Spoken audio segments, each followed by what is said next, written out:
ಇಡೀ ಕರ್ನಾಟಕವನ್ನೇ ಬೆಚ್ಚಿ ಬೀಳಿಸಿದ ಬಾಲಕಿ ಮರ್ಡರ್ ಕೇಸ್. ದರ್ಶನ್ ಮತ್ತು ಗ್ಯಾಂಗ್ ಕೇಸ್ ಮಾದರಿಯಲ್ಲಿ ವೆನ್ನೆಲಾ ಕೇಸ್ ತನಿಖೆ. ಇಡೀ ಕರ್ನಾಟಕವನ್ನೇ ಬೆಚ್ಚಿ ಬೀಳಿಸಂತ ಬಾಲಕಿ ಮರ್ಡರ್ ಕೇಸ್. ದರ್ಶನ್ ಮತ್ತು ಗ್ಯಾಂಗ್ ಕೇಸ್ ಮಾದರಿಯಲ್ಲಿ ವೆನ್ನೆಲಾ ಕೇಸ್ ತನಿಖೆ.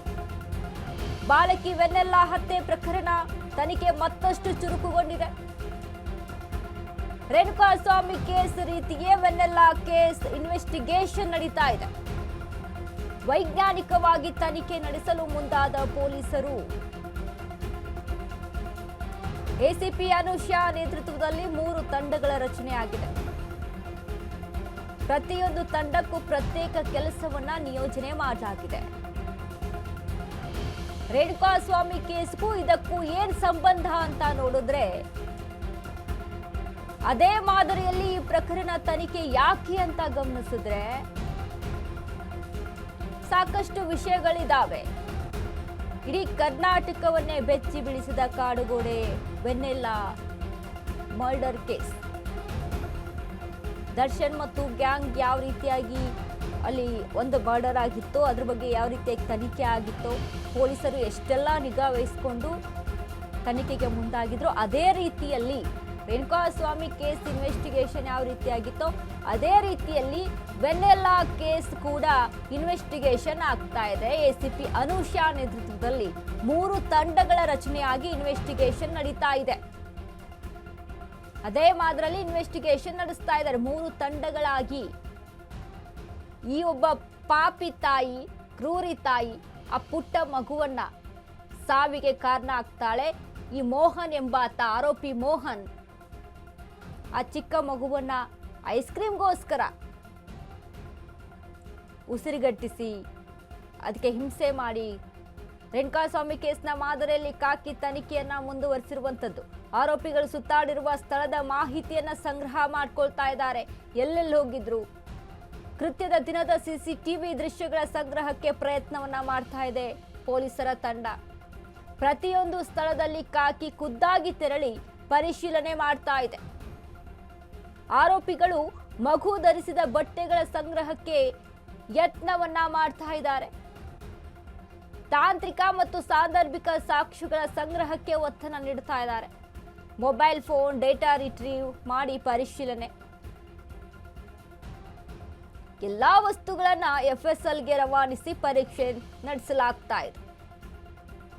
ಬಾಲಕಿ ಕುಟುಂಬ ಮತ್ತು ಬಂಧಿತ ಆರೋಪಿಗಳ ವಿಚಾರಣೆ ನಡೀತಾ ಇದೆ.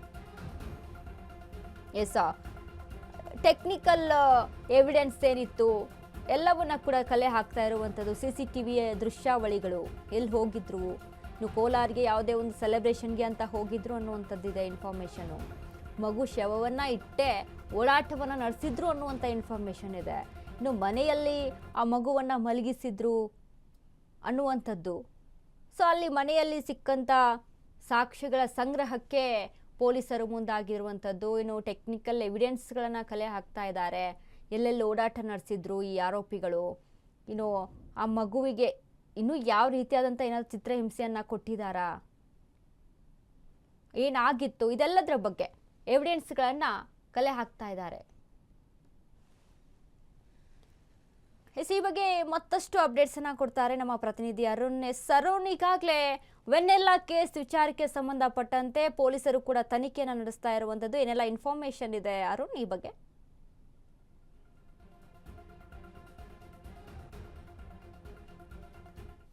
ಏನಂದ್ರೆ ಕಾಡುಗೋಡಿ ಪೊಲೀಸ್ ಠಾಣೆ ವ್ಯಾಪ್ತಿಯಲ್ಲಿ ನಡೆದಿದ್ದಂತಹ 5 ವರ್ಷದ ಆ ಮಗುವಿನ ಕೊಲೆ ಪ್ರಕರಣಕ್ಕೆ ಸಂಬಂಧಪಟ್ಟಂತೆ ಇದೀಗ ಪೊಲೀಸರು ವಿಚಾರಣೆಯನ್ನು ತೀವ್ರವನ್ನು ಮಾಡಿರುವಂಥದ್ದು. ಯಾಕಂದ್ರೆ ಈ ಒಂದು ಪ್ರಕರಣದಲ್ಲಿ ಮೊದಲಿಗೆ ಪೊಲೀಸರು ಕರ್ತವ್ಯ ಲೋಪ ಎಸಗಿದ್ರು ಅಂತ ಹೇಳ್ಬಿಟ್ಟು ಕಮಿಷನರ್ ಅವರು 3 ಅಧಿಕಾರಿಗಳನ್ನ ಸಸ್ಪೆಂಡ್ ಅನ್ನ ಮಾಡಿದ್ರು. ಆನಂತರ ಆ ಒಂದು ಪ್ರಕರಣವನ್ನ ಇದೀಗ ಬೇರೆ ಒಂದು ವಿಭಾಗ ಸಬ್ ಡಿವಿಷನ್ಗೆ ಪ್ರಕರಣವನ್ನು ವರ್ಗಾವಣೆ ಮಾಡಿರುವಂಥದ್ದು. ಬಾನಸವಾಡಿ ಎಸಿಪಿ ಆದಂತಹ ಅನುಷಾ ಜಿ ಏನಿದ್ದಾರೆ, ಸೊ ಅವರ ನೇತೃತ್ವದಲ್ಲಿ ಇದೀಗ ತನಿಖೆಯನ್ನು ಆರಂಭ ಆಗಿರುವಂಥದ್ದು. ಪ್ರಮುಖವಾಗಿ ಈ ಒಂದು ತನಿಖೆಯನ್ನು ಯಾಕಂದ್ರೆ ಈಗ ಇಷ್ಟು ದೊಡ್ಡ ಮಟ್ಟದಲ್ಲಿ ಸುದ್ದಿ ಆಗಿರೋದ್ರಿಂದ ಈ ಒಂದು ಪ್ರಕರಣವನ್ನು ಗಂಭೀರವಾಗಿ ನಗರ ಪೊಲೀಸ್ ಆಯುಕ್ತರು ಪರಿಗಣಿಸಿರುವಂಥದ್ದು. ಅದರಂತೆ ಇದನ್ನು ಸೂಕ್ಷ್ಮವಾಗಿ ತನಿಖೆಯನ್ನು ಮಾಡಬೇಕು. ಮತ್ತು ಆರೋಪಿಗಳು ಹತ್ಯೆಗೂ ಮುನ್ನ ಅಂದರೆ ಕೊಲೆಗೂ ಮುನ್ನ ಎಲ್ಲೆಲ್ಲೆಲ್ಲ ಹೋಗಿದ್ರು, ಮತ್ತು ಕೊಲೆ ಆದ ನಂತರ ಏನೆಲ್ಲ 2 ತಿಂಗಳ ಕಾಲ ಏನೆಲ್ಲ ಮಾಡಿದ್ರು, ಮತ್ತು ಅವರ ಬಟ್ಟೆ ಇರ್ಬೋದು, ಮತ್ತು ಆ ದಿನ ಮನೆಯಲ್ಲಿ ಬಳಕೆಯಾದಂಥ ವಸ್ತುಗಳು ಇರ್ಬೋದು, ಮತ್ತು ಆ ಕಾರ್ ಇರ್ಬೋದು, ಮತ್ತು ಅಪಾರ್ಟ್ಮೆಂಟ್ನ CCTV ಇರ್ಬೋದು, ಎಲ್ಲವನ್ನ ಸಂಗ್ರಹ ಮಾಡೋಕ್ಕೆ 3 ತಂಡಗಳನ್ನು ಇದೀಗ ಏನು ACP ಅವರು ರಚನೆ ಮಾಡಿರುವಂಥದ್ದು. ಸೊ ಜೊತೆಗೆ ಈಗಾಗಲೇ ಏನು ACP ಅವರಿಗೆ ಕೊಟ್ಟಂಥ ಸಂದರ್ಭದಲ್ಲಿ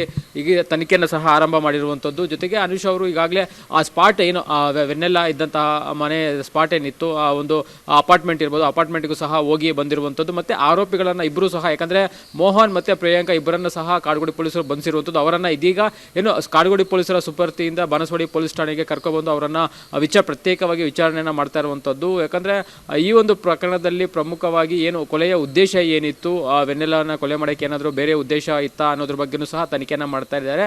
ಅದ್ರ ಜೊತೆಗೆ ಯಾಕಂದರೆ ಪ್ರಿಯಾಂಕಾ ಕೊಲೆಯ ಏನು FIR ಆದ ನಂತರ ಏನು ಎಸ್ಕೇಪ್ ಆಗಿದ್ರು, ತಲೆಮರೆಸ್ಕೊಂಡು ಬೇರೆ ಬೇರೆ ಕಡೆ ಎಲ್ಲ ಆಕೆ ಹೋಗಿದ್ಲು. ಹಾಗಾಗಿ ಆಕೆಯನ್ನು ಸಹ ಮಹಿಳಾ ಇನ್ಸ್ಪೆಕ್ಟರ್ಗಳ ನೇತೃತ್ವದಲ್ಲಿ ತನಿಖೆಯನ್ನು ಮಾಡ್ತಾ ಇರುವಂಥದ್ದು. ಜೊತೆಗೆ ಏನಂದರೆ ಈ ಒಂದು ಪ್ರಕರಣಕ್ಕೆ ಸಂಪೂರ್ಣವಾದ ಒಂದು ಹೆಂಡನ್ನು ಕೊಡಬೇಕು. ಯಾಕಂದರೆ ಯಾರೂ ಸಹ ಈಗಾಗಲೇ ಕೊಲೆ ಇನ್ಸ್ಪೆಕ್ಟರ್ಗಳ ಪಾತ್ರ ಏನಿತ್ತು ಅದ್ರ ಬಗ್ಗೆನೂ ಸಹ ತನಿಖೆ ಮಾಡೋಕ್ಕೂ ಸಹ ಪೊಲೀಸರು ಮುಂದಾಗಿರುವಂಥದ್ದು. ಯಾಕಂದರೆ ಆ ದಿನ ಏನು ಮಾರ್ಚಲ್ಲಿ ಏನು ರಂಗಸ್ವಾಮಿ ಅವರು ಇನ್ಸ್ಪೆಕ್ಟರ್ ಆಗಿರ್ತಾರೆ ಕಾಡುಗೋಡಿ ಪೊಲೀಸ್ ಠಾಣೆಯಲ್ಲಿ, ಆ ಒಂದು ಸಂದರ್ಭದಲ್ಲಿ ಯಾಕೆ ತಡೆಯನ್ನು ಮಾಡಿದ್ರು, ಯಾಕಂದರೆ FSL ವರದಿರ್ಬೋದು ಮತ್ತು ಪೋಸ್ಟ್ ಮಾರ್ಟಮ್ ರಿಪೋರ್ಟ್ ಇರ್ಬೋದು, ಎಲ್ಲವೂ ಸಹ ಬಂದಿರುತ್ತೆ.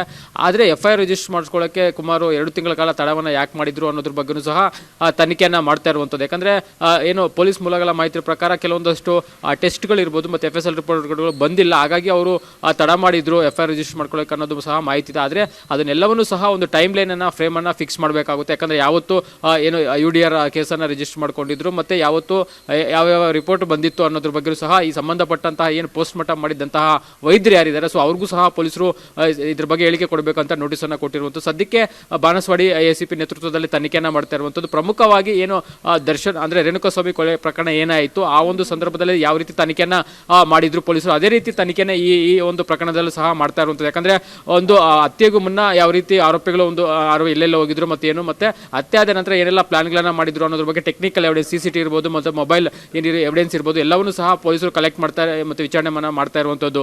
ವನಿತಾ, ಥ್ಯಾಂಕ್ ಯು ಅರುಣ್, ನಿಮ್ಮೆಲ್ಲ ಅಪ್ಡೇಟ್ಸ್ಗೆ.